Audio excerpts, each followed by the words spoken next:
சிறகடிக்க ஆசை சீரியலோட upcoming episode என்னென்னு பார்க்கலாம். முத்து சீதாவுக்கு வேற ஒரு நல்ல இடமா பார்த்து நல்ல மாப்பிள்ளைய ஆடம்பரமாக கல்யாணம் பண்ணி வைக்கணும் அப்படின்னு ஆசைப்பட்டாலும் இங்கே சீதா அடம் பிடிக்கிறதுனால மீனா என்ன செய்யனே தெரியாமல் இருக்க அருணும் மீனா கிட்ட மீனாவை கூப்பிட்டு பேசுகிறாங்க.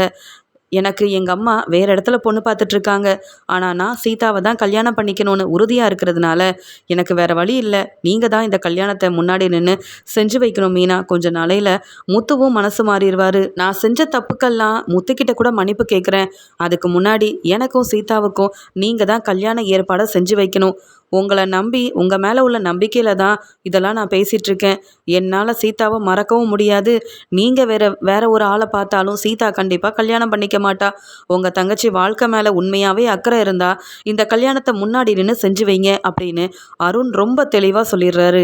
இங்கே அருணும் சீதாவும் இப்படி தங்களுடைய முடிவில் ரொம்ப உறுதியாக இருக்கிறதுனால என்ன செய்யன்னு தெரியாமல் ரொம்ப குழப்பத்தில் இருக்காங்க மீனா. இவங்களுக்கு உதவி செய்கிறதா இல்லை முத்து பேச்சை கேட்குறதா அப்படின்ற ஒரு குழப்பம் மீனாக்கு இருக்குது. அதனால் எப்படியாவது ஒரு நல்ல முடிவாக எடுத்து அப்புறம் உங்கள் கல்யாணத்தை நான் முன்னாடி நின்று செஞ்சு வைக்கிறேன். அப்புறமா இதை பற்றி கண்டிப்பாக வீட்டில் எல்லாருக்கிட்டேயும் சொல்லிடலாம் அப்படின்ற மாதிரி மீனாவும் யோசிக்கிறாங்க. இங்கே பார்வதியை பார்க்குறதுக்காக இங்கே சிந்தாமணி வராங்க. பார்வதி கேட்குறாங்க, என்ன சிந்தாமணி, நீங்கள் தான் இந்த பக்கம் வர வேண்டான்னு விஜயா திட்டி அமிச்சால அப்படின்னு சொல்ல, நான் ஒன்றும் டான்ஸ் கிளாஸ்க்கு வரலை. அங்கே மீனாவை அவமானப்படுத்தணும்னு நினச்சது உண்மை. அதுக்குன்னு இங்கே விஜயா மாஸ்டர் இப்படி என் மேலே கோவப்படுவாங்கன்னு நான் எதிர்பார்க்கவே இல்லை. என் பிறந்தநாளைக்கு உங்கள் எல்லாரையும் கூப்பிட்டேன்ல, நாளைக்கு என் பிறந்தநாள், நீங்கள் வராமல் இருந்துடக்கூடாது. பெரிய பெரிய ஆளுங்கள்லாம் வருவாங்க, நீங்களும் வந்தீங்கன்னா எனக்கு ரொம்ப சந்தோஷமாக இருக்கும் அப்படின்னு பேசிகிட்ருக்க விஜயாவும் அங்கே வராங்க. என்ன சிந்தாமணி, உங்களுக்கு இங்கே என்ன வேலை அப்படின்னு கேட்க, என்ன மாஸ்டர் மறந்துட்டிங்களா? நான் சொன்னேன்ல என் பிறந்தநாள் வருது, நீங்கள் வரணும்னு. நீங்கள் வந்தால் தான் நான் சந்தோஷப்படுவேன். என் பிறந்தநாளைக்கு பெரிய பெரிய ஆளெல்லாம் கூப்பிட்ருக்கேன். ஆனால் அவங்கள விட நீங்கள் வர்றது தான் எனக்கு ரொம்ப முக்கியம் அப்படின்னு விஜயாவை கூப்பிடும்போது இங்கே பார்வதியும் கண்டிப்பாக விஜயா வருவா. அதுவும் பணக்கார வீட்டில் உள்ளவங்களாம் வராங்கன்னு சொல்லியிருக்கீங்கல்ல, கண்டிப்பாக அங்கே விஜயா வராமலா இருக்க போகிறா. விஜயா மதிச்சு வீடு தேடி வந்து இங்கே சிந்தாமணி அவங்க பிறந்தநாளைக்காக கூப்பிடுறாங்க. எப்படி தான் இருக்குன்னு போய் பார்த்துட்டு வருவோமே. நாம் 2 பேரும் பெருசாக வெளியில் போய் ரொம்ப நாள் ஆகுதில்ல, சிந்தாமணியோட வீட்டுக்கு தானே போயிட்டு வருவோமா அப்படின்னு கேட்க, உடனே இங்கே விஜயாவும், ஆமாம் சிந்தாமணி, வரவங்க எல்லாரும் ரொம்ப வசதியானவங்களா அப்படின்னு கேட்க, ஆமாம் ரொம்ப பெரிய பெரிய ஆளுங்க, அவங்கெல்லாம் பெரிய பிஸ்னஸ் செய்கிறவங்க, நிறையா நகையெல்லாம் போட்டுக்கிட்டு ஆடம்பரமாக தான் வருவாங்க அப்படின்னு சொல்ல விஜயா யோசிக்கிறாங்க. நம்மக்கிட்ட பெருசாக எந்த நகையும் இல்லையே, ஆனால் அந்த ரோகிணி புதுசாக நமக்குன்னு வாங்கி கொடுத்த அந்த நகை ஒன்று இருக்குல்ல, அந்த ஒரு நகையே போதும். நம்ம அந்த நகையை போட்டால் எல்லாரும் கண்டிப்பாக இந்த நகை ரொம்ப நல்லா இருக்குன்னு சொல்லுவாங்க. எனக்கே அந்த நகை ரொம்ப பிடிச்சிருந்ததுல, அதெல்லாம் நம்ம போட்டுட்டு போனாதான் நாமளும் அங்கே பணக்காரங்க மாதிரியே தெரியும் அப்படின்னு விஜயா உடனே யோசிச்சுட்டு, சரி சிந்தாமணி, நாங்கள் கண்டிப்பாக வந்துடுவோம். நீங்கள் தேடி வந்து மறுபடியும் கூப்பிட்ருக்கீங்க, நாங்கள் வராமல் இருப்போமா அப்படின்னு சொன்ன உடனே இங்கே பார்வதியும், நானும் விஜயா கூட வருவேன், நீங்கள் கவலைப்படாமல் போங்க, நாளைக்கு தானே நாங்கள் நீங்கள் சொன்ன இடத்துக்கு வந்துடுவோம் அப்படின்னு சொல்லி சிந்தாமணியை அனுப்புகிறாங்க. இங்கே விஜயா சொல்கிறாங்க, பரவாயில்ல, இந்த நேரத்தில் கூட இவங்க பிறந்த நாளெல்லாம் கொண்டாடுறாங்க, நல்லா சம்பாதிக்கிறதுனால எவ்வளோ வேணாலும் இந்த சிந்தாமணி செலவு செய்வாங்க போல். ஆனால் நாம் நிலமையை பாரு, என் பசங்களாவது சம்பாதிக்கிற பணத்தை என்கிட்ட தருவாங்கன்னு நினச்சேன், அதுவும் நடக்கலை. இப்போ என் மருமக மூலமாக பணம்லாம் வரும், அதனால் மனோஜுக்கு வசதியான பொண்ணாக பார்த்து கல்யாணம் பண்ணி வைக்கணும்னு நினச்சி ரோகிணியால் ஏமாந்து போய் நிற்கிறேன் அப்படின்னு பார்வதி கிட்ட சொல்ல, உடனே பார்வதியும், என்ன விஜயா இப்படியெல்லாம் பேசிகிட்டு இருக்க, சாமியார் சொன்னதை மறந்துட்டியா? ரோகிணியால் தான் நீ உண்மையான பணக்காரியாக போகிற. அப்புறம் என்ன உனக்கு பிரச்சனை? ரோகிணியும் கை நிறைய சம்பாதிக்கிறா, மனோஜும் பெரிய பிஸ்னஸ் செய்ய ஆரம்பிச்சிட்டான், உன் பசங்க எல்லாரும் அவங்க குடும்பத்தை பார்த்துக்கிற அளவு நல்லா தானே சம்பாதிக்கிறாங்க. அப்புறம் இன்னும் பணம் வேணும், நிறைய சொத்து சேர்க்கணும்னு ஆசைப்பட்டா எப்படி இருந்தாலும் உன் மருமகளால் உன் வீட்டில் எல்லாமே அந்த ரோகிணியால் நல்லதாகவே நடக்க போகுது.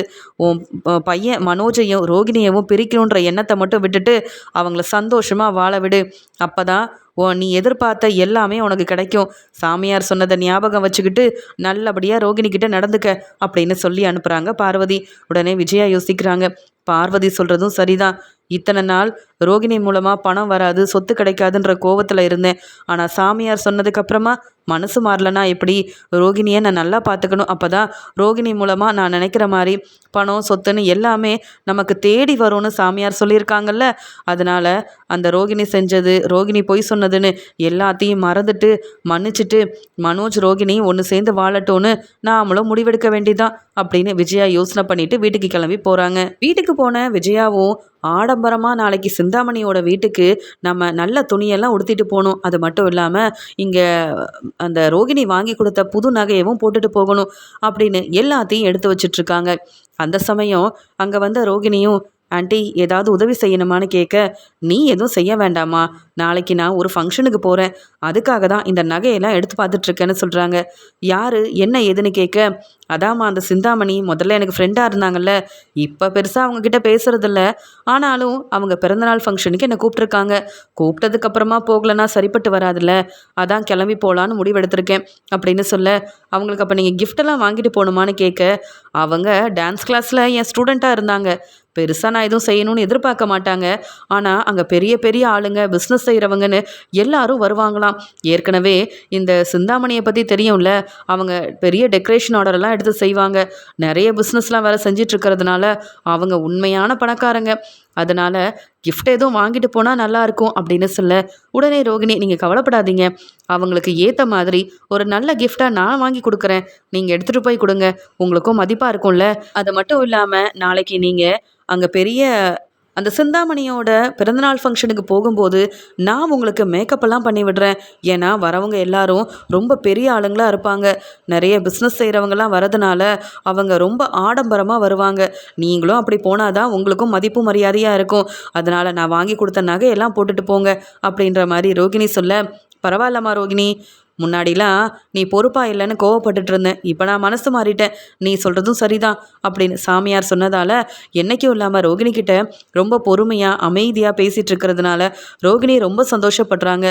நாளைக்கு நான் உங்களுக்கு மேக்கப்லாம் பண்ணி விடுறேன் ஆண்டி அப்படின்னு சொல்லிட்டு கிளம்பி போகிறாங்க. நகையெல்லாம் எடுத்து பார்த்துட்டு விஜயா ரொம்ப சந்தோஷத்தில் இருக்காங்க. நாளைக்கு ஃபங்க்ஷனில் எல்லாரும் என்னையும் பார்வதியவும் பார்த்தா பெரிய பணக்கார வீட்டிலேருந்து வந்தவங்க நினைக்கணும், அந்த மாதிரி நான் போக போகிறேன் அப்படின்ற மாதிரி யோசனை பண்ணிட்டு சந்தோஷத்தில் இருக்காங்க. அடுத்த நாள் விஜயா ஃபங்க்ஷனுக்கு கிளம்புறதுக்கு முன்னாடி பார்வதிக்கு ஃபோன் பண்ணுறாங்க. பார்வதி, நீ நம்ம வீட்டுக்கு வந்துரு, ரோகிணியே அங்கே காரில் போகிறதுக்கு எல்லா ஏற்பாடையும் செஞ்சுருக்கா, அங்கே கிஃப்டெல்லாம் கொடுக்கறதுக்கு ரோகிணியே கிஃப்டெல்லாம் வாங்கி வச்சுட்டா, அது மட்டும் இல்லாமல் எனக்காக இப்போ மேக்கப்லாம் செஞ்சு விட போகிறாளாம், நீயும் வந்தனா நல்லா ஆடம்பரமாக போனால் தான் நாங்கள் மதிப்பாங்க, அந்த மாதிரி ரோகிணி மேக்கப்லாம் செஞ்சு விடுவா, அதுக்கப்புறம் எந்த பிரச்சனையும் இல்லை, எல்லார் கூடயும் நம்ம பேசலாம், அங்கே சந்தோஷமாக இருக்கலாம், நீ வரல அப்படின்னு சொல்ல, நானும் வந்துடுறேன் அப்படின்னு சொல்லி பார்வதியும் வீட்டுக்கு வராங்க. ரோகிணி இவங்க ஃபங்க்ஷன் கிளம்புறதுக்கு முன்னாடி விஜயாவுக்கும் பார்வதிக்கும் நல்ல மேக்கப்லாம் பண்ணுறாங்க. இதை பார்த்துட்டு நிற்கிற மீனாக்கு ஒன்றுமே புரியல. உடனே முத்து கேட்குறாங்க, என்னாச்சு, எங்கள் அம்மா எங்கே கிளம்புறாங்க, என்றைக்கும் இல்லாமல் இந்த பார்லர்லம்மா அவங்கள உட்கார வச்சு இவ்வளோ மேக்கப் போட்டுட்ருக்காங்களே அப்படின்னு கேட்கும்போது, எனக்கு தெரியலங்க, எங்கே போனாலும் என்கிட்ட சொல்லிட்டா போவாங்க, உங்கள் அம்மா ஒன்றும் சொல்ல மாட்டாங்க, ஏதோ பெரிய ஃபங்க்ஷனுக்கு கிளம்புறாங்கன்னு நினைக்கிறேன் அப்படின்னு மீனா சொல்லிட்டு இருக்கும்போதே, என்னப்பா முத்து, என்னம்மா மீனா, என்ன பார்த்துட்ருக்கீங்க அப்படின்னு கேட்க, அங்கே பாருங்கப்பா, அம்மாவுக்கு பார்லர்லம்மா மேக்கப் போடுறாங்க, வெளியில் எங்கேயும் கிளம்புறாங்க போல், உங்ககிட்ட கூடவா சொல்லலை அப்படின்னு கேட்க, என்கிட்ட அந்த விஜயா பெருசாக என்ன சொல்லியிருக்கா, நான் போய் கேட்குறேன் அப்படின்னு. என்ன விஜயா இதெல்லாம், எதுக்காக இவ்வளோ மேக்கப் போட்டுட்ருக்க அப்படின்னு கேட்க, உங்களுக்கு தெரியாது, நான் ஒரு பெரிய பிறந்தநாள் ஃபங்க்ஷனுக்கு போகிறேன், என் ஃப்ரெண்டோட பிறந்தநாள் ஃபங்க்ஷன் தான், அதுக்காக இப்படிலாம் போனால் தானே மற்றவங்க மதிப்பாங்க, ஏன்னா அவங்க பெரிய பிஸ்னஸ் செய்கிறாங்கன்னு சொல்ல, உடனே அண்ணாமலை, அது யார் விஜயா, எனக்கு தெரியாமல் உனக்கு இவ்வளோ பெரிய ஃப்ரெண்டு, அதுவும் பிறந்தநாள் கொண்டாடுற அளவுக்கு பெரிய பிஸ்னஸ் செய்கிறவங்களாம் உனக்கு யாரும் தெரியாதுன்னு கேட்க, உடனே பார்வதி, என்னண்ணா நீங்கள் இங்கே விஜயாவுக்கு தெரியாத யாராவது இருக்காங்களா என்ன, அதான் விஜயாவோட டான்ஸ் கிளாஸ்க்கு சிந்தாமணின்னு அந்த டெக்கரேஷன் ஆர்டர் எடுத்து செய்கிறவங்க வருவாங்கள்ல, மீனாவுக்கு கூட நிறைய பிரச்சனை செய்வாங்களே, அவங்களோட பிறந்தநாள் ஃபங்க்ஷனுக்கு தான் எங்களை வீடு தேடி வந்து கூப்பிட்ருக்காங்க, நானும் அங்கே தான் போகிறேன்னு சொல்ல, அண்ணாமலை உடனே விஜயாவை பார்த்து, நீ திருந்த மாட்டியா, நீ மறுபடியும் அந்த சிந்தாமணிக்கிட்ட பேசிகிட்டு இருக்கியா, நம்ம மருமக மீனாவுக்கு பிரச்சனை செஞ்சவங்க அவங்க ஃபங்க்ஷனுக்கு நீ போகணுமா என்ன, அதுவும் இவ்வளோ ஆடம்பரமாக பெரிய பணக்கார வீட்டிலேருந்து வரவங்க மாதிரி நீ எதுக்காக இப்படிலாம் நடிக்கணும்னு நினைக்கிற, அப்படியே போகிறதா இருந்தாலும் எப்பயும் போல் போக வேண்டியதானே, இதெல்லாம் எதுக்கு அப்படின்னு கேட்க, உடனே பார்வதி, அண்ணே நான் தான் கூட போகிறேன்ல, எந்த பிரச்சனையும் இல்லாமல் நான் வந்து நல்லபடியாக இங்கே விஜயாவை மறுபடியும் கூப்பிட்டு வந்துடுறேன். அவங்க வீடு தேடி வந்து கூப்பிட்ருக்காங்க, போகலைன்னா தப்பாக நினைப்பாங்க. இப்போல்லாம் விஜயா மீனாவுக்கு என்னைக்கு அந்த சிந்தாமணி பிரச்சனை செஞ்சாங்களோ அதுலேருந்து பேசுகிறதே இல்லை. ஏதோ கூப்பிட்டாங்களேன்னு போகிறோம், மற்றபடி தப்பாக நினைக்காதீங்க. நானும் கூட போகிறதுனால எந்த பிரச்சனையும் வராது. மீனா எப்பயும் போல் அவள் வேலையை செய்யலாம் அப்படின்னு சொல்ல, என்னவோ செய்யுங்க, ஆனால் எனக்கு இதை கொஞ்சம் கூட பிடிக்கல. நீ அங்கே போக வேண்டான்னு தோணுது. ஏதோ ஒரு பெரிய பிரச்சனை வரப்போகுது விஜயா, உனக்கு தேவையில்லாமல் பிரச்சனையில் நீ மாட்டிக்க போகிற அப்படின்னு அண்ணாமலை சொல்லிட்டு போகிறாரு. உடனே மீனா முத்துக்கிட்ட சொல்கிறாங்க, ஆமாங்க மாமா சொல்கிறதும் சரிதான். அந்த சிந்தாமணி ஒன்றும் ரொம்ப நல்லவங்க இல்லை. அவங்க கூப்பிட்ட உடனே விஜயாத்தை போகணும்னு அவசியமும் இல்லை. சிந்தாமணியால் எனக்கு வந்த பிரச்சனை மாதிரி இங்கே விஜயாத்தைக்கும் எதுவும் வராமல் இருந்தால் சரிதான். மாமா சொன்ன பேச்சை அத்தை கேட்டால் பிரச்சனை வராது. கேட்காம அங்கே போனால் அப்புறம் தலை குனிஞ்சு தான் நிற்கணும். நமக்கு என்ன, நம்ம சொன்னால் கேட்கவா போகிறாங்க விஜயாத்தை? எனக்கு கிச்சனில் நிறையா வேலை இருக்குது, நான் போகிறேன்னு சொல்லிட்டு அங்கே முத்துக்கிட்ட பேசிட்டு மீனா போகும்போது முத்து விஜயாவையே பார்த்துட்ருக்காங்க. விஜயா ரொம்ப சந்தோஷமாக அங்கே கிளம்பிட்டு இருக்கிறத முத்து பார்க்குறாரு. அம்மா இப்போ சந்தோஷமாக இருக்காங்க, இந்த சந்தோஷம் அப்படியே இருக்கணும். சரி சவாரிக்கு கிளம்புவோம் அப்படின்னு முத்து கிளம்பி போகிறாரு. பார்வதியும் விஜயாவும் நல்லா மேக்கப் பண்ணிவிட்டு இங்கே ரோகிணி வாங்கி கொடுத்த அந்த கிஃப்டெல்லாம் எடுத்துக்கிட்டு அங்கே கூப்பிட்ட சிந்தாமணியோட பிறந்தநாள் ஃபங்க்ஷனுக்கு கிளம்பி போகிறாங்க. சிந்தாமணி விஜயாவை பார்த்த சந்தோஷத்தில், வாங்க மாஸ்டர், நீங்கள் வருவீங்கன்னு நான் நினைக்கவே இல்லை. ஆனால் நீங்கள் 2 பேரும் வந்தது எனக்கு ரொம்ப சந்தோஷம். பார்த்தீங்களா, இங்கே டெக்கரேஷன் எல்லாம் ரொம்ப நல்லா இருக்குல்ல, என் ஆளுங்க தான் செஞ்சுருக்காங்க. இந்த மாதிரிலாம் மீனாவால் செய்ய முடியுமா என்ன? ஏதோ பெருசாக பூ கொடுக்குற மீனா டெக்கரேஷனோட நல்லா செய்கிறான்னு எல்லாரும் ரொம்ப நல்ல விதமாக மீனாவை பேசுகிறது எனக்கு பிடிக்கவே இல்லை அப்படின்னு சொல்கிறாங்க. உடனே பார்வதியும், சிந்தாமணி இன்றைக்கி உங்கள் பிறந்தநாள், இன்றைக்காவது மீனாவை பற்றி தப்பாக பேசாமல் இருக்கலாம்ல. ஏற்கனவே விஜயாவை பற்றி உங்களுக்கு தெரியும், உங்களை நம்பி வந்திருக்கோம், அமைதியாக உங்கள் பிறந்தநாளை நல்லபடியாக கொண்டாடுங்க வா விஜயான்னு சொல்ல, இங்கே ரோகிணி கொடுத்த அந்த கிஃப்டை சிந்தாமணிக்கிட்ட ரொம்ப சந்தோஷமாக விஜயா கொடுக்குறாங்க. உடனே சிந்தாமணியும், என்ன மாஸ்டர் நீங்கள் எனக்கு கிஃப்டெல்லாம் கொடுக்கலாமா? நான் தான் உங்களுக்கு ஏதாவது பெருசாக செய்யணும்னு நினைக்கிறேன்னு சொல்லும்போது, பரவாயில்ல இப்படி ஃபங்க்ஷனுக்கெலாம் வந்தால் கிஃப்டெல்லாம் கொடுத்தா தானே நல்லாயிருக்கும் அப்படின்னு சொல்லிட்டு, இவங்க எல்லாரும் பெரிய பெரிய பிஸ்னஸ் செய்கிறவங்களா அப்படின்னு விஜயா கேட்க, ஆமாம் யாருமே சாதாரணமாக உள்ளவங்க இல்லை, பெரிய பணக்காரங்க. இவங்க எல்லாரும் என் ஃப்ரெண்ட்ஸு. நான் கூப்பிட்டதுனால அவங்க எல்லாம் வந்திருக்காங்க. எனக்கு என்னெல்லாம் வாங்கிட்டு வந்திருக்காங்கன்னு தெரியுமா? கிஃப்டாக தங்க நகையெல்லாம் வாங்கியிருக்காங்க, ஏன் வைர நெக்லஸ்லாம் கூட வாங்கிட்டு வந்திருக்காங்க. எனக்கு கிஃப்டாக கொடுக்க விலை கூட்டின பொருள் எல்லாத்தையும் இவங்க கொடுத்துருக்காங்க. வேணும்னா பார்க்குறீங்களா மாஸ்டர் அப்படின்னு சொல்ல, உடனே விஜயா நினைக்கிறாங்க, ரோகிணி என்ன வாங்கி கொடுத்தான்னு தெரியல, அதெல்லாம் எடுத்து பார்த்தா இவங்க நம்மளை சாதாரணமாக நினச்சிருவாங்களே. வந்தவங்க எல்லாரும் ரொம்ப பெரிய பணக்காரங்க போல், அவங்க போட்டிருக்க நகையை பார்த்தாவே தெரியுது. ஆனாலும் நானும் தான் நகையை போட்டிருக்கேன் அப்படின்னு அவங்க போட்டிருக்க ரோகிணி கொடுத்த செயினை அப்படியே மெதுவாக தொட்டு பார்த்து சந்தோஷப்பட்டுக்கிறாங்க. உடனே பார்வதியும், பாத்தியா பார்வதி, நீ எதுக்கு மேக்கப்லாம் கேட்டல்ல, வந்தவங்க எல்லாரும் எவ்வளோ நல்லா இருக்காங்க, நாமளும் இப்படி வந்தால் தானே மதிப்பாங்க அப்படின்னு சொல்ல, ஆமாம் விஜயா, உனக்கு தான் இவங்களை பற்றி நல்லா தெரியுது, பெரிய ஃபங்க்ஷனில் இப்படி பார்வதியும் விஜயாவும் பேசிகிட்டு இருக்கும்போது அங்கே வந்து சிந்தாமணி, இந்தாங்க மாஸ்டர், இந்த கேக்கெல்லாம் சாப்பிடுங்க அப்படின்னு சொல்லி கொடுக்குறாங்க. அங்கே சிந்தாமணி பக்கத்தில் அவங்க ஃப்ரெண்டு நின்றுட்டுருக்க, அவங்க யார் அப்படின்னு சொல்லும்போது, நான் தான் சொன்னேன்ல அந்த எனக்கு டான்ஸ் சொல்லி தந்த மாஸ்டர், ஒன்றை மாதிரியே தான் அவங்களும் அப்படின்னு சொல்ல, அப்படியா அப்படின்னு பேசிகிட்டு இருக்கும்போது இங்கே விஜயா போட்டிருந்த நகையை சிந்தாமணியோட ஃப்ரெண்டு பார்த்துக்கிட்டே இருக்காங்க. உடனே விஜயா, என்னங்க என்னையே பார்க்குறீங்கன்னு கேட்க, உங்களை பார்க்கல, நீங்கள் போட்டிருந்த நகை ரொம்ப நல்லா இருக்குது அதான் அப்படின்னு சொல்லி கேட்குறாங்க. ஆமாம் இது என் மருமக ஆசாசையாக எனக்காக கொஞ்ச நாளைக்கு முன்னாடி தான் இந்த நகையை வாங்கி கொடுத்தா அப்படின்னு சிரிச்சுக்கிட்டே விஜயா சொல்ல, இல்லை நான் ஏன் கேட்குறேன்னா, என்னுடைய காணாமல் போன நகையும் இதே மாதிரி தான் இருக்கும்னு சொன்ன உடனே விஜயா திருன்னு முழிக்கிறாங்க. உடனே பார்வதியும், ஒரே டிசைனில் நிறைய நகை இருக்கும்ல, அதே மாதிரி தான் விஜயா கிட்டேயும் இந்த நகை இருக்கு போல் அப்படின்னு சொல்ல, இருக்கலாங்க, ஆனால் நான் பக்கத்தில் வந்து பார்த்ததில் இது என்னுடைய நகைன்னு தான் தோணுது, வேணும்னா அந்த நகைக்கு பின்னாடி என் பேர் இருக்கும் பாருங்களேன் அப்படின்னு சொல்ல, உடனே விஜயாவும், அது எப்படி உங்கள் பேர் இருக்கும், ரோகிணி எனக்காக வாங்கிட்டு வந்த நகையாச்சு அப்படின்னு முதல்ல பேச, உடனே பார்வதியும், என்ன விஜயா இது, வந்தவங்க இப்படிலாம் சொல்கிறாங்க, ஒன்றும் புரிய மாட்டேங்குது, அந்த நகையை கொஞ்சம் பின்னாடி இவங்க சொன்ன மாதிரி பேர் இருக்கான்னு பார்த்துருவோம், அப்படி பேர் இல்லைன்னா நீ இந்த நகையை பற்றி நீ தெளிவாக பேசலாம்ல அப்படின்னு சொல்லும்போது விஜயாவும், நீ சொல்கிறதும் சரிதான், இவங்க என்னவோ சந்தேகப்பட்ட மாதிரி கேள்வி கேட்குறாங்க, அவங்களுடைய நகைன்னு சொல்கிறாங்க, அதுவும் காணாமல் போன நகைன்னு சொல்கிறாங்க, ரொம்ப தப்பாக போயிடும் அப்படின்னு சொல்லி நகையை எடுத்து பின்னாடி திரும்பி பார்க்குறாங்க. அவங்க சொன்ன மாதிரியே அவங்களோட பேர் அதில் இருக்க, இங்கே பார்வதியும் விஜயாவும் பேரதிர்ச்சியோடு நிற்கிறாங்க. அங்கே ஃபங்க்ஷனுக்கு வந்த சிந்தாமணியோட ஃப்ரெண்டு ரொம்ப கோவமாக விஜயா கிட்ட, நான் தான் தான் சொன்னேன்ல, அது என் காணாமல் போன நகையாக தான் இருக்கும்னு. நான் தான் அப்போவே சொன்னேன்ல சிந்தாமணி, பார்த்தீங்களா என் நகை, காணாமல் போன நகை இவங்கக்கிட்ட எப்படி வந்திருக்கும்னு கேட்க இங்கே விஜயாவுக்கு பதில் சொல்ல முடியல. ரோகிணி பணம் கொடுத்து நகையை வாங்கிட்டு வந்ததா சொன்னா, ஆனால் எங்கே வாங்கினா, எப்படி கிடச்சதுன்னு சொல்லலை. நானும் நகை மேலே உள்ள ஆசையில் இதை வாங்கி வச்சுக்கிட்டேன். ஆனால் இப்போ வசமாக மாட்டிக்கிட்டேன். இவங்க என்னடானா இது என்னுடைய நகைன்னு அவங்க சரியாக தான் சொல்கிறாங்க. அவங்க சொன்ன மாதிரி எல்லாமே இந்த நகையில் இருக்குதே. அவங்க பேர் போட்ட நகையை எப்படி ரோகிணி வாங்கியிருக்க முடியும் அப்படின்னு யோசிச்சுட்டு இங்கே என்ன செய்யனே தெரியாமல் இருக்க, அங்கே சிந்தாமணியோட ஃப்ரெண்டு ரொம்ப கோவமா, இப்படிப்பட்டவங்க தான் உன் ஃப்ரெண்டா?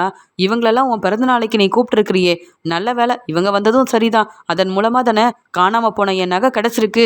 இப்போவே நான் போலீஸ்கிட்ட சொல்கிறேன், ஏற்கனவே கம்ப்ளைண்ட் கொடுத்துருக்கேன், அவங்க வந்தால் தெளிவாக புரிய வரும் அப்படின்னு சொன்ன உடனே விஜயா ரொம்ப பதட்டமாக பயந்து போய் நிற்கிறாங்க. இல்லைங்க, வேணும்னா அந்த நகையை கூட எடுத்துக்கோங்க, ஆனால் போலீஸ் எல்லாம் வர வைக்க வேண்டாம் அப்படின்னு விஜயா அழ ஆரம்பிக்கிறாங்க.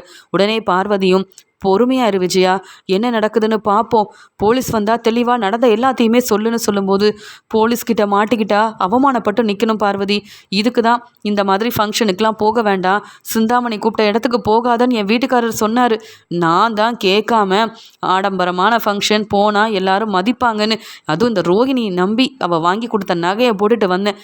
இப்போ யாருடைய நகையவோ எடுத்துகிட்டு வந்து என்கிட்ட கொடுத்துருக்காளா? இப்படி நாளை மாட்டிக்கிட்டேன். ரோகிணியால் இப்போ நாளை அவமானப்பட்டு நிற்கிறேன்னு என்ன செய்யன்னு தெரியாமல் முழிச்சிட்டு இருக்கும்போது அவங்க போலீஸ்க்கு ஃபோன் பண்ணி வர வச்சதால் சிந்தாமணியோட பிறந்தநாள் ஃபங்க்ஷனுக்கு போலீஸ் வந்து நிற்கிறாங்க. என்னம்மா என்ன பிரச்சனைன்னு கேட்க, சார் இந்த அம்மா என் காணாமல் போன நகை எடுத்து வச்சுருக்காங்க சார், அந்த நகையில் என் பேர் இருக்குது, என் நகை காணோன்னு ஏற்கனவே நான் கம்ப்ளைண்ட் கொடுத்துருக்கேன், நீங்கள் கண்டுபிடிச்சி தரல, ஆனால் இன்றைக்கி இவங்க வசமாக மாட்டிக்கிட்டாங்க. இவங்கக்கிட்ட என் நகை வந்திருக்குன்னா அப்போ இவங்க எடுத்ததாக தானே அர்த்தம்.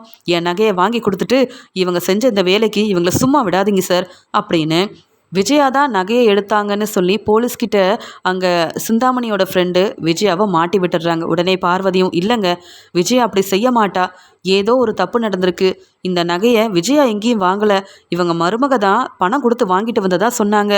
ஆனால் நீங்கள் விஜயாவை இப்படி விஜயா செஞ்சதா சொல்கிறீங்களே, இதெல்லாம் தப்பு தானே அப்படின்னு சொல்ல, என்னங்க ரொம்ப பேசுகிறீங்க, நகை காணோன்னு 2 மாதமாக தேடிட்டு இருந்தேன், இப்போ தான் கிடச்சிருக்கு, தப்பு செஞ்சவங்களை அப்படியே விட முடியுமா சார்? நான் கம்ப்ளைண்ட் கொடுத்துருக்கேன், இவங்கக்கிட்ட என் நகை இருந்திருக்கு, இவங்கள முதல்ல கூட்டிகிட்டு போய் என்ன ஏதுன்னு விசாரிங்க. என்ன மாதிரி எத்தனை பேர்கிட்ட நகை எடுத்திருப்பாங்களோ தெரியல, இப்படிப்பட்ட ஆளுங்கள்லாம் இந்த ஃபங்க்ஷனுக்கு வேற வந்திருக்காங்க சிந்தாமணி, இவங்களுக்கு வேற மதிப்பு கொடுத்து நீ கூப்பிட்ருக்க பார்த்தியா, ஒன்றை சொல்லணும், நல்ல வேலை என் நகை இன்னைக்காவது கிடச்சிது அப்படின்னு சொல்ல, போலீஸ் அங்கே ரொம்ப கோவமா, என்னம்மா அதுக்கு தான் இப்படிப்பட்ட ஃபங்க்ஷனுக்கெலாம் வரீங்களா, யார் நகை போட்டிருக்காங்க, எப்படி அந்த நகையை எடுக்கலான்றது தான் உங்கள் வேலையா அப்படின்னு விஜயா கிட்ட கேட்க, விஜயா அழுகிறாங்க. இல்லை சார், நான் அப்படிப்பட்ட ஆளெல்லாம் இல்லை சார், எனக்குன்னு என் பசங்க எல்லாரும் இருக்காங்க, அவங்க நல்லா வேலை பார்க்குறாங்க, சம்பாதிக்கிறாங்க, அது மட்டும் இல்லாமல் நான் ஃபங்க்ஷனுக்கு தான் சார் வந்த, யாருடைய நகையும் நான் எடுக்கல, எனக்கு இதை பற்றி எதுவுமே தெரியாது, இந்த பிரச்சனைக்கும் எனக்கும் சம்மந்தமே இல்லை, என்னை விட்டுருங்க சார், நான் வீட்டுக்கே போயிடுறேன்னு விஜயா அழுகும்போது விஜயா சொன்னதை நம்பாமல் விஜயா தான் தப்பு பண்ணியிருக்காங்க, விஜயா தான் அந்த நகையை எடுத்திருக்காங்கன்னு போலீஸ் நல்லா எல்லாரும் முன்னாடி திட்டி அவமானப்படுத்தி அங்கே கூட்டிகிட்டு போயிடுறாங்க. உடனே பார்வதியும், என்ன சிந்தாமணி, உங்களை நம்பி தானே உங்கள் ஃபங்க்ஷனுக்கு வந்தோம், இப்படி ஒருத்தவங்க தப்பாக கம்ப்ளைண்ட் கொடுத்து போலீஸை வர வச்சு எங்களை அவமானப்படுத்துறதுக்காகவா எங்களை வர வச்சிங்க?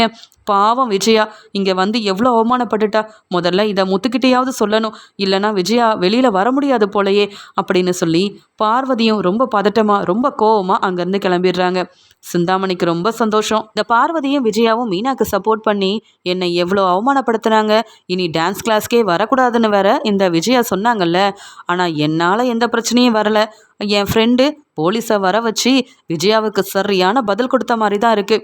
எப்படியோ இந்த ஃபங்க்ஷனில் விஜயா அவமானப்பட்டது எனக்கு ஒரு வகையில் சந்தோஷம்தான். சரி பரவாயில்ல, நம்ம பிறந்தநாள் ஃபங்க்ஷனை நல்லபடியாக கொண்டாடுவோம் அப்படின்னு எதையும் கண்டுக்காமல் சிந்தாமணி விஜயா மேலே உள்ள கோவத்தில் ரொம்ப சந்தோஷமாக இருக்கிறாங்க. போலீஸும் விஜயாவை கூட்டிகிட்டு போய் விசாரிக்கிறாங்க. என்னதான் நடந்தது, உண்மையை சொல்கிறீங்களா இல்லையான்னு கேட்க, எனக்கும் இதுக்கும் எந்த சம்மந்தமும் இல்லை சார், எனக்கு எதுவுமே தெரியாது, என் மருமக ரோகிணி வாங்கிட்டு வந்து கொடுத்த நகையை இந்த ஃபங்க்ஷனுக்காக போட்டுட்டு போனேன், ஆனால் இவங்க இந்த நகை அவங்களதுன்னு சொல்கிறாங்க, எனக்கு ஒன்றும் புரியல சார்னு சொல்லும்போது, ஆமாம் அவங்க ஏற்கனவே கம்ப்ளைண்ட் கொடுத்துருக்காங்க, நீங்கள் தான் ஏமாத்திட்டுருக்கீங்க, இன்னும் எத்தனை நகை உங்ககிட்ட இருக்குது, எத்தனை பேரை ஏமாத்திருக்கீங்க அப்படின்னு விஜயா கிட்ட கேட்க, விஜயா என்ன செய்யன்னு தெரியாமல் இப்படி அவமானப்பட்டுட்டோமே இந்த ரோகிணியை நம்பி, இந்த ரோகிணி கிட்ட இந்த நகையை வாங்கினது பெரிய தப்பு, அன்னைக்கே என் வீட்டுக்காரர் சொன்னார் இந்த நகையை ரோகிணிக்கிட்டேயே கொடுத்துரு, உனக்கு தான் பிரச்சனை வரும்னு, யார் பேச்சையும் கேட்கல, இப்பயும் நான் அவமானப்பட்டு நிற்கிறதுக்கு காரணம் முத்து என் வீட்டுக்காரர்னு அவங்க சொன்ன பேச்சை நான் கேட்காததுனால தான் ரொம்ப மனசு வேதனையோடு நிற்கிறாங்க. ரொம்ப அழுதுகிட்டே நிற்கிறாங்க விஜயாவுக்கு இவ்வளோ பெரிய பிரச்சனை வந்துருச்சுன்னு தெரிஞ்ச உடனே இங்கே போலீஸ்கிட்ட அம்மா மாட்டிக்கிட்டாங்களா அப்படின்னு பயந்துக்கிட்டு மனோஜ் கண்டுக்காமல் இருக்காரு. ஆனால் முத்து என் அம்மாவுக்கு ஒரு பிரச்சனைனா நான் தான் போகணும் அப்படின்னு அங்கே போலீஸ்கிட்ட வந்து சார் எங்கள் அம்மா எங்கே சார்னு கேட்க உடனே இங்கே விஜயாவும் முத்து நீ தான் வந்திருக்கிறியா மனோஜ் வரலையான்னு கேட்க மனோஜ் வந்தா என்ன வரலனா எனக்கு என்னம்மா பிரச்சனை என்ன ஆச்சுன்னு கேட்கும்போது அந்த சிந்தாமணி என்னை அவமானப்படுத்திட்டாங்க. நான் எந்த தப்பும் செய்யலை. ரோகிணி வாங்கி கொடுத்த நகையால் இவ்வளோ பிரச்சனை வந்துருச்சுன்னு நடந்த எல்லாத்தையுமே சொல்ல இங்கே முத்து கண்கலங்கி நிற்கிறாரு. சார் என் அம்மா பாவம் சார், அவங்க உண்மையாகவே எந்த தப்பும் செய்யலை. இந்த நகையை அவங்க யார்கிட்ட இருந்தும் எடுக்கலை சார். அவங்க அப்படிப்பட்ட வேலையெல்லாம் செய்ய மாட்டாங்க சார். அவங்கள விட்டுருங்க. சொல்லப்போனால் இந்த நகையை கொடுத்ததே எங்கள் வீட்டு மூத்த மருமக ரோகிணி தான். அம்மா இதெல்லாம் சொன்னீங்களாமான்னு கேட்கும்போது சொன்னாலும் நம்ப மாட்டேங்கிறாங்களே அப்படின்னு சொல்ல நான் சும்மா விட மாட்டேன். உண்மையை நிரூபித்து உங்களை காப்பாற்றி மறுபடியும் நான் வீட்டுக்கு கூட்டிகிட்டு போவேம்மா. அந்த மனோஜ் கிட்ட இதை பற்றி சொன்னால் போலீஸா எனக்கு பயமாக இருக்குது. நான் வந்து அம்மாவை பார்க்க வரலன்னு அவன் ரூம்லேயே இருந்துக்கிட்டான். ஆனால் நான் தான் வந்திருக்கேன். சரி பரவாயில்ல, உண்மையை நிரூபித்து நான் உங்களை கூட்டிகிட்டு போகிறேன். அது வரைக்கும் பொறுமையாக இருங்க அப்படின்னு இங்கே முத்து வந்து ஆறுதலாக விஜயா கிட்ட பேசிட்டு விஜயாவுக்கு நிறைய பிரச்சனை இருக்குது, இதை சமாளிக்கிறதுக்கு அந்த ரோகிணி தான் இவ்வளோ பிரச்சனைக்கு காரணம், உண்மையை நிரூபிக்கணும்னு விஜயா கிட்ட சொல்லிட்டு கிளம்பி போகிறாங்க. ரோகிணி வீட்டில் ரொம்ப சந்தோஷமாக இருக்காங்க. விஜயா ஆண்டி மனசு மாறிட்டாங்க. இனி எல்லாமே நாம் நினைக்கிறது மட்டும்தான் இந்த வீட்டில் நடக்கும்னு நினச்சிட்டு இருக்க முத்து ரொம்ப கோவமாக வீட்டுக்கு போயிட்டு பார்லலம்மா எங்கே இருக்கீங்க வெளியில் வாங்க அப்படின்னு சொல்ல உடனே அண்ணாமலை முத்து என்ன ஆச்சுன்னு கேட்கும்போது ஆமாப்பா உண்மையெல்லாம் தெரிஞ்சு மனோஜ் ஒன்றுமே சொல்லலைல்ல, அம்மாவை போலீஸ் கூட்டிகிட்டு போயிட்டாங்க. எதுக்கு தெரியுமா? இந்த ரோகிணி வாங்கி கொடுத்த நகையால் தான். என்ன பார்லலம்மா ஒன்றும் தெரியாத மாதிரி நிற்கிறீங்க? எங்கள் அம்மா இன்றைக்கி சிந்தாமணியோட பிறந்தநாள் ஃபங்க்ஷனுக்கு போனாங்கல்ல, அந்த நகையெல்லாம் போட்டுட்டு போனாங்களே, அங்கே வந்த ஒருத்தவங்க இந்த நகையை பார்த்துட்டு என்னுடைய நகை தான், காணாமல் போன நகையை நீங்கள் போட்டிருக்கீங்கன்னு போலீஸை வர வச்சு எங்கள் அம்மாவை மாட்டி விட்டுட்டாங்க. ஆமாம், அந்த நகையை எங்கே வாங்கினீங்க? யார் கொடுத்தாங்க? உண்மையாகவே பணம் கொடுத்து வாங்கினீங்களா? நகையை யாருக்கும் தெரியாமல் எடுத்துகிட்டு வந்தீங்களான்னு கேட்க உடனே ரோகிணி திருன்னு முழிக்கிறாங்க. என்னால் போலீஸ் விஜய் ஆண்டியை கூட்டிகிட்டு போயிட்டாங்களா? இன்னொரு முறை பிரச்சனை வந்துருச்சா மாட்டிக்கிட்டேன்.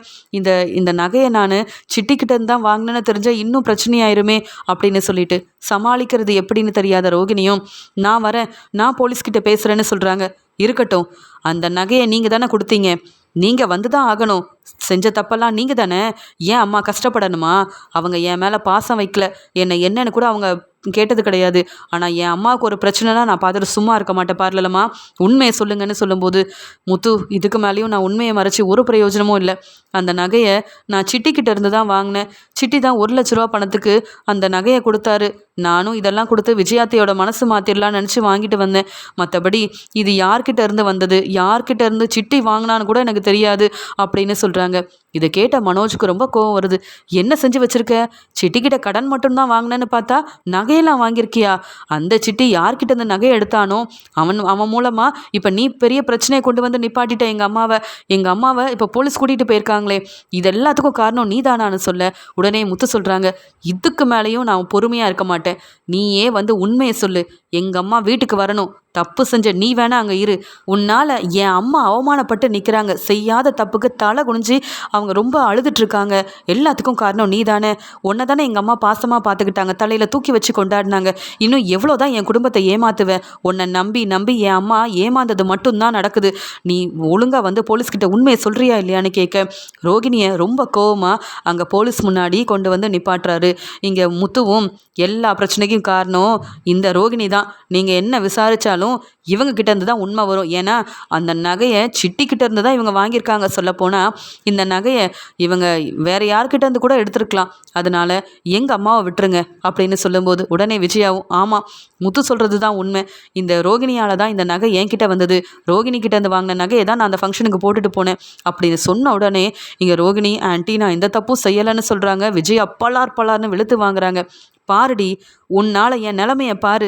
நீ ரொம்ப நல்லவனு மறுபடியும் சாமியார் சொன்னதெல்லாம் நம்பி உன்னெல்லாம் தலையில் தூக்கி வச்சு கொண்டாடினேன், பேசினேன். இனி நீயும் மனோஜும் ஒன்று சேர்ந்து வாழணும்னு நினச்சேன். அதுக்கெல்லாம் முற்றுப்புள்ளி வச்சிட்டல. என் நிலைமைய பாரு, செய்யாத தப்புக்கு ஒன்றும் தெரியாத நான் இப்படி அவமானப்பட்டு நிற்கிறேன். என்ன விசாரிக்கிறேன்னு கூப்பிட்டு வந்து அவமானப்படுத்துகிறாங்க. இதில் நான் எத்தனை பேர்கிட்ட இப்படி நகையெல்லாம் வாங்கினேன்னு கேள்வி கேட்குறாங்க. என்ன பதில் சொல்லட்டும்? நீ தப்பு செய்வ, நான் தலை குனிஞ்சு நிற்கணுமா? மரியாதையாக உண்மையை சொல்லு. யார்கிட்டேருந்து நகையை வாங்கின? எப்படி இந்த நகை உன்கிட்ட வந்தது? பணம் கொடுத்து வாங்கினியா? இல்லை என்னை ஏமாத்துறதுக்கு, என் மனசை மாற்றுறதுக்கும் அடுத்தவங்களோட நகையை எடுத்துகிட்டு வந்து கொடுத்தியா? உண்மையை சொல்லுடி. உன்னால் நான் தலை குனிஞ்ச வரைக்கும் போதும் அப்படின்னு விஜயா திட்டும்போது, ஆமாம், என் மாமியாருக்கும் இதுக்கும் எந்த சம்மந்தமும் இல்லை. எல்லா பிரச்சனைக்கும் காரணம் நான் தான் பெரிய தப்பு செஞ்சுட்டேன். என் மாமியாரை விட்டுருங்க. இந்த நகையை கொண்டு வந்து கொடுத்ததும் நான் தான். ஆனால் அந்த சிட்டியை நம்பி இந்த நகையை நான் வாங்கியிருக்க கூடாது. என்கிட்ட விசாரிக்கிறத விட நீங்கள் சிட்டிக்கிட்டேயே கேட்டுக்கோங்க. இந்த நகையை தான் நாங்கள் கொடுத்துட்டோம்ல, இனி எங்ககிட்ட வேறு யாருடைய நகையும் இல்லை. அப்படி யாராவது கம்ப்ளைண்ட் கொடுத்தா நீங்கள் எங்களை வந்து தாராளமாக விசாரிக்கலாம். இப்போ எங்களை விட்டுருங்கன்னு சொல்லும்போது, நீங்கள் இவ்வளோ சொல்கிறதுனால சிட்டியை கூப்பிட்டு விசாரிக்கணும். இன்னும் உங்கள் மேலே என்னென்ன தப்பு இருக்குன்னு நாங்கள் கண்டுபிடிக்கணும். அது வரைக்கும் ரோகிணி, நீங்கள் இங்கே இருங்க. உங்கள் மாமியார் எந்த தப்பு செய்யலைல்ல, அவங்க வீட்டுக்கு போகட்டும் அப்படின்னு சொல்லிடுறாங்க. உடனே முத்துவும், பார்த்தீங்களா, யாரை ரொம்ப நம்புனீங்களோ அவங்க தான் உங்களை அவமானப்படுத்தியிருக்காங்க. மீனாவாக இருக்கட்டும், இந்த பழகுரலாக இருக்கட்டும், இந்த குடும்பத்துக்கு நல்லது செஞ்சுருக்காங்க. ஆனால் நீங்கள் பணம் தான் முக்கியம்னு இப்போ வரைக்கும் ரோகிணியை ரொம்ப நல்ல மருமகன் தலையில் தூக்கி வச்சு கொண்டாடினதுக்கு அவங்க எங்கே வந்து உங்களை நிப்பாட்டியிருக்காங்க பாருங்கள். இதுக்கு மேலே இந்த அவமானம் உங்களுக்கு தேவையா? வாங்கம்மா அப்படின்னு இங்கே வந்து நல்லபடியாக போலீஸ்கிட்ட பேசி ரோகிணியை வசமாக மாட்டி விட்டுட்டு விஜயாவை நல்லபடியாக அங்கேருந்து கூப்பிட்டு வரும்போது விஜயா முத்துவோட கையை பிடிச்சிட்டு ரொம்ப அழுகிறாங்க.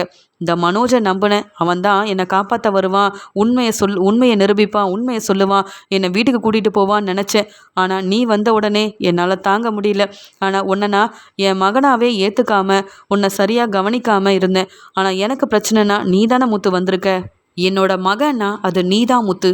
உன் அருமை பெருமை புரிஞ்சிக்காம எவ்வளவோ நான் அவமானப்படுத்தியிருக்கேன். நீ படிக்கல, சரியாக சம்பாதிக்க தெரியாது. அதுவும் மீனாவை கல்யாணம் பண்ணதுலேருந்து உன்னை நான் கண்டுக்கிறது கூட இல்லை. ஆனால் எனக்கு ஒரு பிரச்சனைன உடனே மற்ற யாருமே வரலை. நீ மட்டும்தான் எனக்காக வந்து நின்ன, உதவி செஞ்ச, என்னை காப்பாற்றிருக்க. உன் மனசு வேறு யாருக்கும் வராது. யாரெல்லாம் நம்பினனோ அவங்க என்னை ஏமாற்றிட்டாங்க. ஆனால் நீ வந்த பார்த்தியா, எனக்கு உண்மையை புரிய வச்சுட்ட. உண்மையாகவே நீ என் மேலே எவ்வளோ பாசமாக இருக்குன்றதை நான் தெரிஞ்சுக்கிட்டேன். என்னை நான் மாற்றிக்கிறேன். உன் மேலே உண்மையாகவே நான் பாசம் வச்சுருக்கேன். அதை நான் பெருசாக வெளியில் காமிச்சதில்லை. ஆனால் நீ நல்லா இருக்கணும்னு எப்பயுமே நான் நினைப்பேன் முத்து அப்படின்னு கண் கலங்கி இங்கே வந்து முத்துவோட நல்ல மனசை புரிஞ்சுக்கிட்டு முத்துவை தன்னுடைய மகனாக ஏற்றுக்கிட்டு சந்தோஷமாக பேச ஆரம்பிக்கிறாங்க. முத்துக்கிட்ட மன்னிப்பு கேட்குறாங்க. உடனே முத்துவும், பரவாயில்லம்மா, உங்களுக்கு ஒரு பிரச்சனைனா என்னால் தாங்கிக்க முடியாது. என்னதான் நீங்கள் என்னை மகனாகவே ஏற்றுக்கலனாலும் இப்படி ஒரு நிலமையில் நீங்கள் வந்து நிற்கும்போது எப்படி நான் பார்த்துட்டு சும்மா இருக்க முடியும்? தப்பு செஞ்ச ரோகிணிக்கு தானம்மா இந்த மாதிரியான பதிலெலாம் கிடைக்கணும். நீங்கள் எப்படிம்மா அவமானப்பட்டு நிற்கலாம்? அதனால தான் ரோகிணியை கூப்பிட்டு வந்து அவங்க செஞ்ச எல்லாத்தையும் சொல்லி மாட்டி விட்டேன். இனி அந்த ரோகிணி வீட்டுக்கு வந்தாலும் வரலனாலும் நான் அதை பற்றி யோசிக்க மாட்டேன்.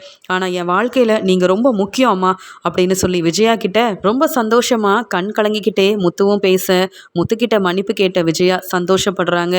உடனே இங்கே முத்துவும் விஜயாவை வீட்டுக்கு கூட்டிகிட்டு போக அண்ணாமலை விஜயாவை வெளுத்து வாங்குறாங்க. என்ன செஞ்சு வச்சுருக்க? போதுமா? நீ அவமானப்பட்ட வரைக்கும் போதுமா? எதுக்காக அந்த ஃபங்க்ஷனுக்கு போகணும்? இல்லை எதுக்காக ரோகிணி கொடுத்த நகையை வாங்கணும்? அப்போவே சொன்னேன், இந்த நகையை ரோகிணி கிட்ட கொடுத்துருன்னு. பிரச்சனை நல்லா வந்ததா? அவமானப்பட்டு நின்னியா? இதெல்லாம் உனக்கு தேவையா? இப்போயாவது முத்துவோட அருமை பெருமை உனக்கு தெரிஞ்சுதா? உன் பசங்க யாரும் உனக்கு உதவி செய்ய வரலைன்னு சொல்லும்போது என்னை மன்னிச்சிருங்க. இனி நான் எந்த தப்பும் செய்ய மாட்டேன். நீங்கள் சொன்னப்பவே நான் அங்கே போகாமல் இருந்திருக்கணும். ரோகிணியால் இப்படி நான் அவமானப்பட்டு நிற்பேன், தலை குனிஞ்சு நிற்பேன்னு நான் எதிர்பார்க்கவே இல்லை. நம்பின யாரும் எனக்கு உதவி செய்ய வரல அப்படின்னு மனோஜை பார்த்து விஜயா முறைக்கிறாங்க. மனோஜ் தலை குனிஞ்சு நிற்கிறாரு. முத்து மட்டும் வரலன்னா என்னை விசாரிக்கிறேன்னு சொல்லி நல்லா வெளுத்து வாங்கியிருப்பாங்க. சரியான நேரத்துக்கு முத்து வந்து ரோகிணி தான் பிரச்சனைக்கு காரணம் நிரூபித்து என்னை நல்லபடியாக வீட்டுக்கு கூட்டிகிட்டு வந்திருக்கான் முத்துவோட அருமை பெருமையை நான் இன்றைக்கி தாங்க புரிஞ்சுக்கிட்டேன். முத்துக்கிட்ட மன்னிப்பு கேட்டுட்டேன். இனி என்னோடைய பையனா அது முத்து மட்டும்தான் அப்படின்னு மனோஜை பார்த்து ரொம்ப கோவமாக முறைச்சிக்கிட்டே இங்கே முத்து கையை பிடிச்சிக்கிட்டு சந்தோஷமாக விஜயா சொல்கிறாங்க. இந்த மனோஜெல்லாம் என் பையன்னு ரொம்ப ஆசாசியாக அவனுக்கு தேவையானதெல்லாம் செஞ்சேன். ஆனால் எனக்கு ஒரு பிரச்சனைன உடனே கண்டுக்காமல் இருந்த மனோஜெல்லாம் இனி நான் பையனாகவே ஏற்றுக்க போகிறதில்ல. ரோகிணி இந்த வீட்டு பக்கமே வரக்கூடாது.